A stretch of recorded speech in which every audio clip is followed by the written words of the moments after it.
Welcome to Comic Construction. Let's check out the build, art, and story of Deadman Tells the Spooky Tales, written by Franco with art by Sarah Richard and a gaggle of artists from DC Comics. This is a digest-sized paperback at 5.5 by 8 inches, and it has 160 pages. The cover is 4-color printing with a spot varnish. On the front, that varnish is only used on the text at the bottom, but it is liberally used on the back. It's literally everything except for that illustration of Deadman, though his eyes do have the varnish so they reflect light, which is a pretty cool effect. This is a perfect bound paperback with no hinges to speak of.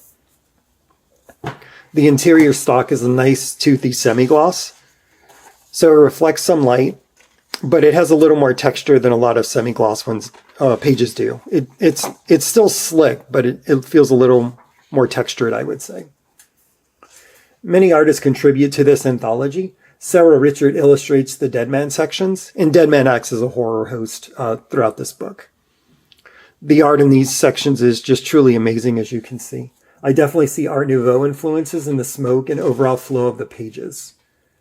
There are some great layouts and storytelling in the 2 or 3 page sections between the stories, and that's where Deadman is featured.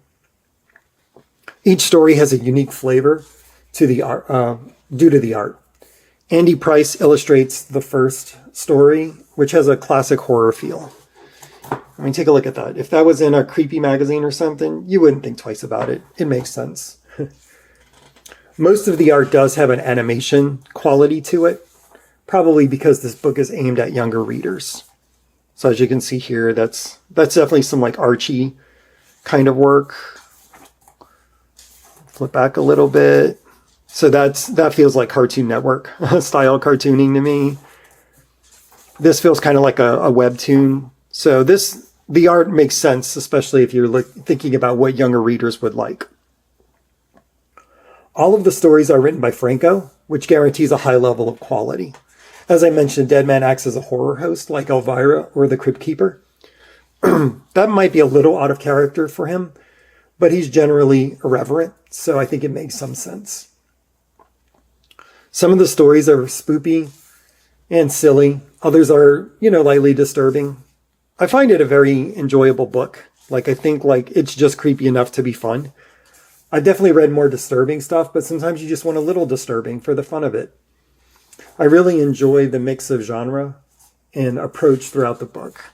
It's nice to have this collection that just kind of spans the gamut of appropriate horror type work.